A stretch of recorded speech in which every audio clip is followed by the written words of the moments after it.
Hey, salut à tous, bienvenue pour la review Dragon Ball numéro 32. Le tournoi va enfin commencer puisqu'on l'attend depuis quelques épisodes maintenant. On va pas se plaindre parce que par rapport à ce que c'était Dragon Ball avant, ça va plutôt vite maintenant dans les épisodes. Goku et Vegeta s'entraînent dans la salle du temps comme vous le savez, 3 jours, ce qui correspond donc à 3 années. Et pendant ce temps-là, on voit Beerus venir chercher, Whis plutôt, venir chercher un petit peu tout le monde pour les téléporter sur la planète où aura lieu le tournoi.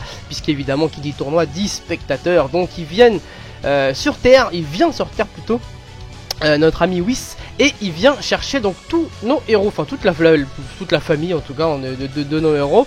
Et on voit Goku arriver avec Vegeta, avec des grosses barbes. Alors ça c'était plutôt une scène marrante, ils se sont entraînés pendant 3 ans donc c'est horrible, ça leur va pas du tout.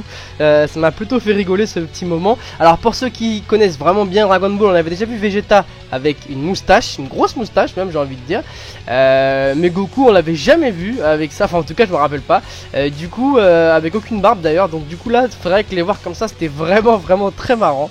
Bref, quoi qu'il en soit, ils vont bien évidemment se laver, se raser pour être tout beau, tout neuf comme on les connaît, et ils vont participer au voyage bien sûr. On fait la connaissance aussi du roi galactique, voilà le boss à Jaco.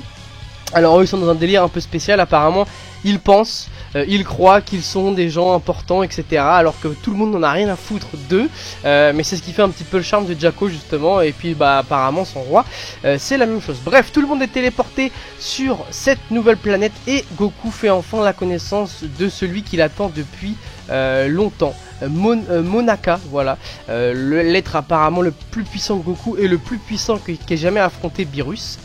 Alors Goku est très curieux et on se rend compte dans cet épisode en fait que c'est un vieux perso, voilà, qui est pas charismatique, pas stylé, pas fort, rien du tout.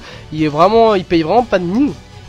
Alors Goku ne se fie jamais aux apparences, et puisqu'il est vraiment beaucoup trop curieux lorsqu'il s'agit de puissance, voilà, de puissance et de force de combat, puisqu'il est trop curieux, il l'attaque, voilà, écoutez, en traître, il l'attaque en traître pour voir un petit peu ses réflexes. Et Monaka n'a aucun réflexe, voilà, il se prend une grosse patate de Goku et il va pleurer dans son coin, voilà. Donc je pense que les scénaristes ont fait exprès de mettre un perso aussi pathétique, j'ai envie de dire, parce qu'il est vraiment dégueulasse comme perso, et en nous faisant comprendre qu'il c'était le plus fort.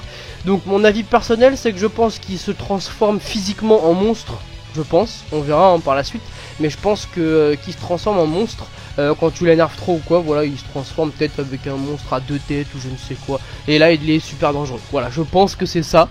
On verra. J'ai jamais vu la suite, ni le scan, ni rien. Donc je sais pas du tout. Là, vraiment, je donne mon avis au pif. Je pense qu'il se transforme physiquement. Voilà, on verra. Il se transforme en monstre. Un monstre qui n'a rien à voir avec sa forme basique. Et c'est dans ces moments là qu'il est donc au plus chaud, on verra bien. Quoi qu'il en soit, tout le monde arrive sur la map, il kiffe toute la map. Donc comme je l'avais dit il y a quelques épisodes, 2 ou 3 peut-être, j'avais dit que justement la map du tournoi était vraiment sympa et qu'on la verrait sûrement dans les prochains jeux Dragon Ball. Là bon, ils ont tous kiffé, donc je pense que c'est un bon signe. Et on voit Champa qui ramène sa tronche, voilà, puisque je vous rappelle que tout ce tournoi c'est pour gagner donc déjà les Super Dragon Ball. Et c'est surtout un combat d'orgueil entre Champa et son frère Beerus. Voilà, donc là tout le monde est au rendez-vous, mais on apprend dans cet épisode, que j'ai été un peu surpris, que Kibito et le petit Kaioshin là ont réussi à se détransformer. Donc pour ceux qui ne se rappellent pas de ça, ils avaient été obligés de fusionner à l'époque de Boo, voilà, pour aider Goku, et la fusion avec les Potalas, donc avec les boucles d'oreilles, est définitive, on peut plus jamais se défusionner. Et là ça fait tellement bizarre de les revoir défusionner. Donc apparemment ils nous expliquent que c'est grâce à l'Amérique au Dragon Ball. J'ai envie de dire une fois de plus, les Dragon Ball ont vraiment bon dos puisqu'elles servent vraiment à tout dans Dragon Ball. Quoi qu'il en soit, ils se sont détransformés. Bon, ils sont mieux comme ça puisque j'avoue quand c'était fusionné, c'était un petit peu moi j'ai fait la connaissance des Kaio, bah pareil, mais de l'univers 6, voilà. Puisque je vous rappelle que tout ce qu'il y a dans notre univers, il y a aussi dans l'univers 6, voilà, voilà. Donc, et tout est un petit peu comme un miroir.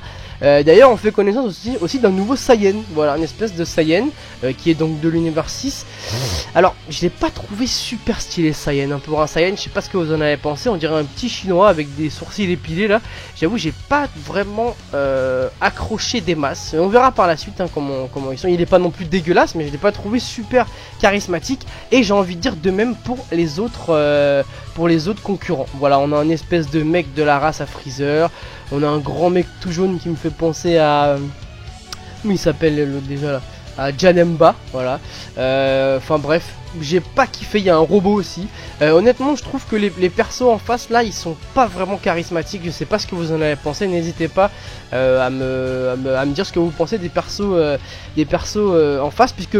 Oui, excusez-moi, j'ai oublié de le préciser. Boo a été disqualifié, hein, donc ils ne le sont plus que 5 ou 4, je crois. Non, je crois qu'ils ne sont plus que 4 maintenant, du coup. Et le combat commence juste après, justement, le tout premier tour. Goku et ce fameux gros nounours jaune, voilà. Donc, bon, bref, j'ai pas trop kiffé, moi, les gars en face. Voilà, je sais pas ce que vous en avez pensé. Je me dis, il y a un tournoi, il y a des nouveaux personnages et tout. Pourquoi ne pas introduire des mecs super charismatiques, voilà, je sais pas, une sorte des persos un peu bizarres, je trouve.